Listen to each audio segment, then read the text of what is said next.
নমস্কার বন্ধুরা, আরও এক নতুন ফ্রেশ ভিডিওতে সবাইকে জানাই স্বাগত। আশা করি তোমরা সবাই সুস্থ ও ভালো আছো।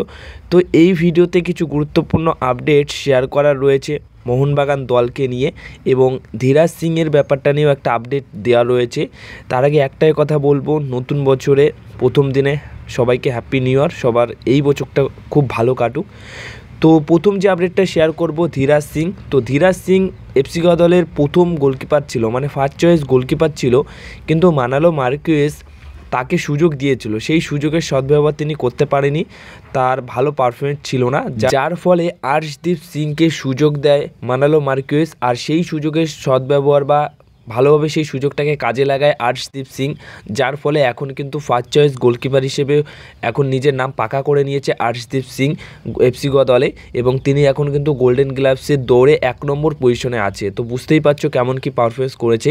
তো ধীরাজ সিং কিন্তু এখন শুধু বেঞ্চেই বসে আছে। তো ধীরাজ সিং এই উইন্টার ট্রান্সফার উইন্ডোতেই দল বদলাতে চাইছে, আর তাকে দলে নেবার জন্য ইন্টারেস্ট রয়েছে এই মুহূর্তে নর্থ ইস্ট ইউনাইটেড এফসি দল। তো নর্থ ইস্ট ইউনাইটেড এফসি দলে গেলেও হয়তো তিনি প্রথম প্লেইং 11-এর সুযোগ পেতে পারে, কারণ মিরশাদ মিচু তার কিন্তু বর্তমান সময়ে দাঁড়িয়ে যা পারফরমেন্স মোটেও ভালো পারফরমেন্স নয়।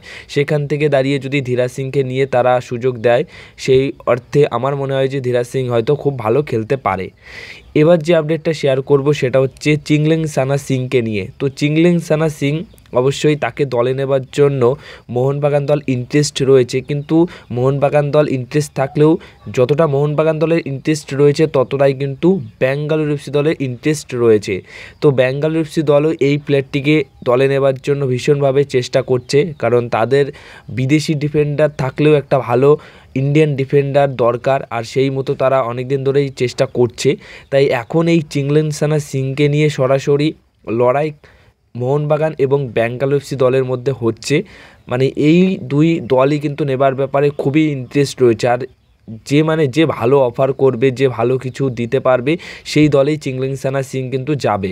তো সেই মতো এখন কিন্তু এটা নিয়েই মানে কে কতটা ভালো অফার দিতে পারে, কতটা ভালো পরিষেবা দিতে পারে তাকে, যে তিনি এই দলে আসলে কি হতে পারে, তিনি কি পেতে পারে, সব বিষয়টা নিয়ে কিন্তু ভালো যে অফারটা রাখবে চিংলেনসানা সিংয়ের কাছে যে দল, সেই দলেই কিন্তু চিংলেনসানা সিং অবশ্যই সই করে নেবে। তাই এই লড়াইয়ে কিন্তু এখন মানে লড়াইটা মোটামুটি জমে উঠেছে ব্যাঙ্গালোর এফসি দলের যে কর্ণধার এবং তার সাথে মোহনবাগান দলের কর্ণধার সঞ্জীব গোয়েঙ্কার। মোটামুটি এইভাবেই কিন্তু একটা লড়াই চলছে এই প্লেয়ারটিকে দলে নেবার জন্য।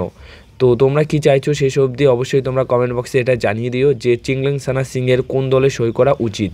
সবশেষে যে আপডেটটা শেয়ার করব সেটা হচ্ছে সাহিল তাবোরা।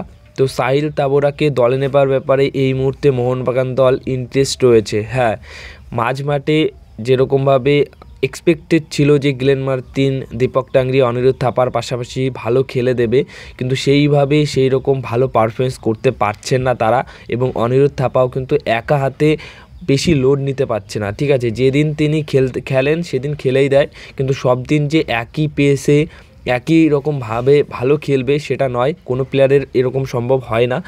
তো ব্যাকআপ প্লেয়ার দরকার, বা তার সাথে সঙ্গ দেওয়ার মতো একটা প্লেয়ার দরকার। তো সেই রকমভাবে সাহিল তাবোরা এই একটা প্লেয়ার রয়েছে যিনি কিনা একটা ভালো অপশন মোহনবাগান দলের কাছে, আর সেই রকমভাবে এখন মোহনবাগান দল তাকে দলে নেবার জন্য ইন্টারেস্ট রয়েছে। অর্থাৎ হায়দ্রাবাদ এফসি দল থেকে অনেক কটা প্লেয়ারকেই মোটামুটি অনেক দল নিতে চাইছে, যেরকম মোহনবাগান দল সানা সিং এবং সাহিল তাবোরাকে কিন্তু নিতে চাইছে। এবার শেষ অবধি কোন প্লেয়ার কোন দলে যায় সেটাই দেখার রয়েছে। তো সাহিল তাবোরা যদি তাকে নিয়ে কোনো রকম নেক্সট আপডেট আসে যে কতদূর কী কথাবার্তা এগুলো, সেই বিষয়টা নিয়ে আপডেট পেলে অবশ্যই তোমাদেরকে জানাবো।